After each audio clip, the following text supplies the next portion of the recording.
Friends, Bihar board matric परीक्षा 2025 के लिए जो साइंस सीरीज चल रहा है उसका अगला पार्ट के रूप में आज हम लोग ऊर्जा के स्रोत देखेंगे।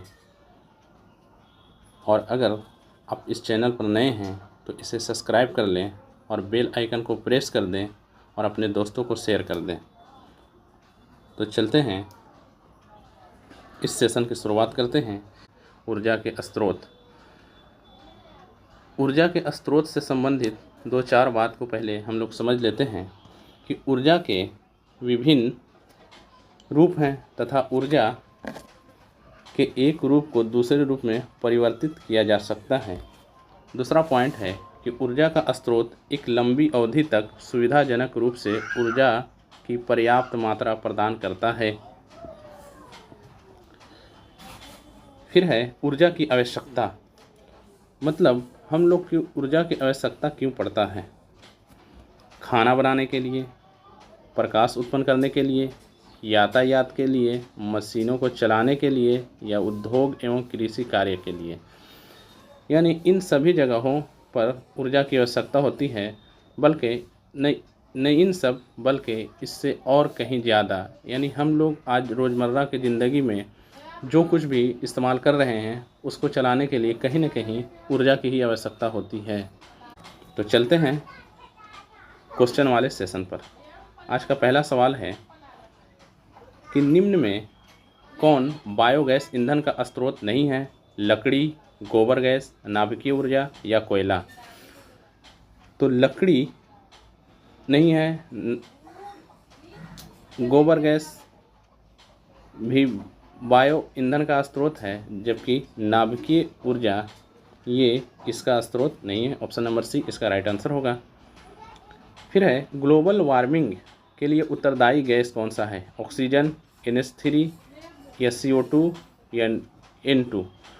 तो ग्लोबल वार्मिंग के लिए उत्तरदायी गैस CO2 मतलब कार्बन डाइऑक्साइड है। अगला सवाल है सूर्य तथा अन्य तारों के विशाल ऊर्जा के स्रोत क्या हैं, यानी कौन सी प्रक्रिया है। नाभिकीय संलयन, नाभिकीय विखंडन या दोनों या इनमें से कोई नहीं। तो सूर्य तथा अन्य तारों की विशाल ऊर्जा के स्रोत नाभिकीय संलयन के द्वारा पैदा होता है। चलिए अगला सवाल है नाभिकीय विखंडन को नियंत्रित करने में प्रयुक्त होता है लोहे का छड़, स्टील का छड़, कैडमियम का छड़ या एल्युमिनियम का छड़। तो इसको नियंत्रित करने के लिए कैडमियम के छड़ का इस्तेमाल किया जाता है। नाभिकीय विखंडन दो तरीके का होता है, एक नियंत्रित और एक अनियंत्रित। नियंत्रित मतलब बिजली पैदा यानी एनर्जी पैदा करने के लिए किया जाता है, जबकि अनियंत्रित वो बम के रूप में होता है, यानी जब हम परमाणु बम का इस्तेमाल करते हैं तो नाभिकीय विखंडन सिद्धांत पर कार्य करता है और उसमें विशाल ऊर्जा निकलती है जो सभी जीव जंतु के लिए हानिकारक होती है। अगला सवाल है कि किसी नाभिकीय विखंडन में मुक्त ऊर्जा होती है 1 मेगावोल्ट, 10 इलेक्ट्रॉन वोल्ट, 200 मेगावोल्ट या 10 किलो इलेक्ट्रॉन वोल्ट। तो इसका सही आंसर होगा 200 मेगा इलेक्ट्रॉन वोल्ट। अगला सवाल है कि ऊर्जा का सबसे अधिक प्रत्यक्ष एवं विशाल स्रोत क्या है। कोयला, बिजली, सूर्य या परमाणु बम। तो ऊर्जा का सबसे अधिक प्रत्यक्ष एवं विशाल स्रोत सूर्य है, चूँकि सूर्य ही है जिससे हम लोग हर रूप में इस्तेमाल कर रहे हैं, या तो सोलर के रूप में या उसके द्वारा पेड़ पौधे जो अपना भोजन तैयार कर रहे हैं और उससे हम लोग अपनी सहायता ले रहे हैं, यानी किसी न किसी रूप में पृथ्वी पर ऊर्जा के लिए जो डायरेक्ट या इनडायरेक्ट जो स्रोत है वो सूरज ही है। तो चलिए अगला सवाल है बॉक्सनुमा सौर कुकर में 3 से 4 घंटे के अंदर ताप हो जाता है कितना। 0 डिग्री से 100 डिग्री सेल्सियस तक, 100 डिग्री सेल्सियस से 140 डिग्री सेल्सियस तक, या 140 डिग्री सेल्सियस से 200 डिग्री सेल्सियस तक, या 200 डिग्री सेल्सियस से 1000 डिग्री सेल्सियस तक। तो इसमें 3 से 4 घंटे में 100 से 140 डिग्री सेल्सियस हो जाता है। और कुकर में खाना जल्दी पकने का कारण है कि उसमें क्वथनांक बढ़ जाता है। पवनों का देश कहा जाता है भारत, फिनलैंड, डेनमार्क या अमेरिका को। तो पवनों का देश कहा जाता है डेनमार्क को, और ये यूरोप महाद्वीप का एक देश है। पवन विद्युत जनरेटर में पवन की चाल कम से कम कितनी होनी चाहिए? मतलब पवन चक्की को घुमाने के लिए कम से कम उस क्षेत्र के जो पवन का चाल है वो 15 किलोमीटर प्रति घंटा होना चाहिए। अगला सवाल है, जीवाश्म ईंधन का उदाहरण है कोयला, लकड़ी, गोबर गैस या ये सभी? तो जीवाश्म ईंधन का ये सभी उदाहरण है, ऑप्शन नंबर डी। फ्रेंड्स, अगर आप लोग को ये सेशन अच्छा लग रहा है तो प्लीज़ इसे लाइक कर दें और वीडियो के साथ कंटिन्यू बने रहेंगे और अपने दोस्तों को शेयर कर दें। प्राचीन काल में ऊष्मीय ऊर्जा का सबसे अधिक सामान्य स्रोत था लकड़ी।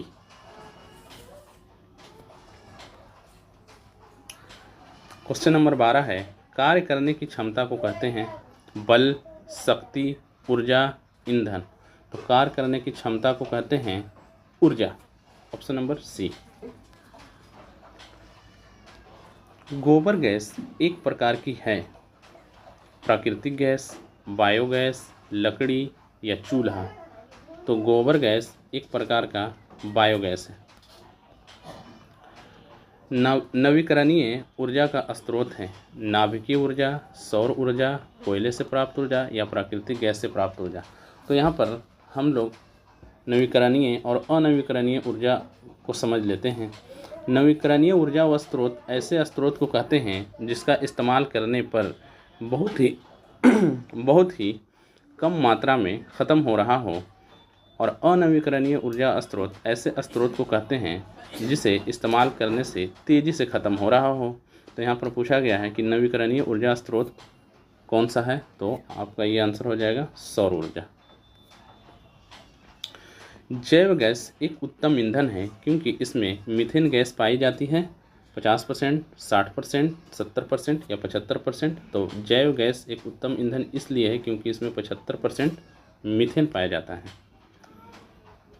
अनवीकरणीय ऊर्जा स्रोत हैं जीवाश्म ईंधन, सौर ऊर्जा, पवन ऊर्जा या विद्युत ऊर्जा? तो अनवीकरणीय ऊर्जा का स्रोत जीवाश्म ईंधन है क्योंकि ये बहुत तेज़ी से ख़त्म हो रहा है और हम लोग को इसका ज़रूरत के हिसाब से ही इस्तेमाल करना चाहिए। सौर ऊर्जा को विद्युत ऊर्जा में परिवर्तित करता है सौर ऊष्मक, सौर कुकर, सौर सेल या विद्युत मोटर? तो सौर ऊर्जा को विद्युत ऊर्जा में परिवर्तित करता है सौर cell, option number C right answer. एक उत्तम ईंधन है कोयला, लकड़ी, पेट्रोलियम या जैव गैस? एक उत्तम ईंधन कहने का मतलब है कि जिसमें एनर्जी क्षमता अधिक हो, जो धुआं नहीं छोड़ता हो और जो राख भी नहीं देता हो, और ये सब खासियत ये जैव गैस की है। नरौरा नाभिकीय विद्युत संयंत्र किस राज्य में है? तो नरौरा नाभिकीय विद्युत संयंत्र ये उत्तर प्रदेश में है, ऑप्शन नंबर सी इसका सही आंसर होगा। जीवाश्म ईंधन ऊर्जा के हैं नवीकरणीय स्रोत, अनवीकरणीय स्रोत, वैकल्पिक स्रोत या इनमें से कोई नहीं। चूँकि जीवाश्म ईंधन तेज़ी से ख़त्म हो रहा है इसलिए ये अनवीकरणीय ऊर्जा स्रोत का साधन है। फिर है सरदार सरोवर बांध किस नदी पर बना है? गंगा नदी पर, सतलज नदी पर, नर्मदा नदी पर या ताप्ती नदी पर? तो सरदार सरोवर बांध ये बना हुआ है नर्मदा नदी पर और ये है गुजरात के अंदर। टिहरी बांध किस नदी पर है? भागीरथी, सतलुज, यमुना या नर्मदा? तो टिहरी बांध भागीरथी और एक भिलांगना नाम से नदी है, इन दोनों के संगम पर उत्तराखंड में है। तो इसका right answer option number A होगा। भारत का पवन ऊर्जा द्वारा विद्युत उत्पादन करने वाले देशों में कौन सा स्थान है? दूसरा, तीसरा, चौथा या पाँचवा? तो इस रैंकिंग में भारत 5वें नंबर पर है।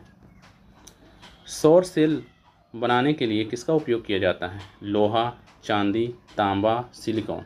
तो सौर सेल बनाने के लिए सिलिकॉन का इस्तेमाल किया जाता है, मतलब जो सोलर हम लोग देखते हैं उसमें सिलिकॉन लगाया जाता है। बांध के द्वारा स्थापित टरबाइन ज्वारीय ऊर्जा को किस रूप में रूपांतरित करता है? पवन ऊर्जा, विद्युत ऊर्जा, स्थितिज ऊर्जा या डिस्ट धारा? तो ये विद्युत ऊर्जा में बदलता है। Option number B. OTEC विद्युत संयंत्र केवल तभी प्रचलित होते हैं जब महासागर के पृष्ठ पर जल का ताप तथा 2 किलोमीटर तक की गहराई पर जल के ताप में अंतर होता है। मतलब महासागरीय या इसे ज्वारीय ऊर्जा कह सकते हैं, ये तभी उत्पन्न हो सकता है जब महासागर के पृष्ठ पर और उसके 2 किलोमीटर की गहराई के अंदर का तापमान अगर 20 डिग्री सेल्सियस का डिफरेंस है, तभी आप उसका इस्तेमाल कर सकते हैं। ऑप्शन नंबर सी इसका राइट आंसर होगा। हाइड्रोजन बम किस अभिक्रिया पर आधारित है? तो हाइड्रोजन बम नाभिकीय संलयन पर आधारित है, जबकि परमाणु बम नाभिकीय विखंडन पर आधारित है। तो इसका सही आंसर ऑप्शन नंबर बी होगा। अगला सवाल है, तारापुर नाभिकीय विद्युत संयंत्र किस राज्य में स्थित है? महाराष्ट्र, राजस्थान, तमिलनाडु या गुजरात? तो तारापुर नाभिकीय विद्युत संयंत्र महाराष्ट्र में स्थित है और ये भारत का प्रथम नाभिकीय संयंत्र भी था। राणा प्रताप सागर नाभिकीय विद्युत संयंत्र किस राज्य में स्थित है? तो राणा प्रताप सागर विद्युत नाभिकीय संयंत्र ये राजस्थान राज्य में है। ऑप्शन नंबर डी इसका सही आंसर होगा। कल्पक्कम नाभिकीय विद्युत संयंत्र किस राज्य में स्थित है? उत्तर प्रदेश, तमिलनाडु, कर्नाटक या गुजरात? तो कल्पक्कम नाभिकीय विद्युत संयंत्र ये तमिलनाडु में स्थित है, दक्षिण में। इसका आंसर बी होगा। काकरापाड़ा नाभिकीय विद्युत संयंत्र किस राज्य में स्थित है? तो ये गुजरात में स्थित है। ऑप्शन नंबर सी। कैगा नाभिकीय विद्युत संयंत्र किस राज्य में स्थित है? तो कैगा विद्युत नाभिकीय संयंत्र कर्नाटक में स्थित है। ऑप्शन नंबर बी इसका सही आंसर होगा। तो ये थे ऊर्जा के स्रोत से संबंधित 32 अति महत्वपूर्ण प्रश्न जो आने वाले एग्ज़ाम के लिए बहुत महत्वपूर्ण है। और अगर ये सेशन आपको अच्छा लगा है तो प्लीज़ दोस्तों के शेयर कर दें और सब्सक्राइब तो कर ही लें, और इसका सेशन आगे कंटिन्यू चलता रहेगा। शुक्रिया।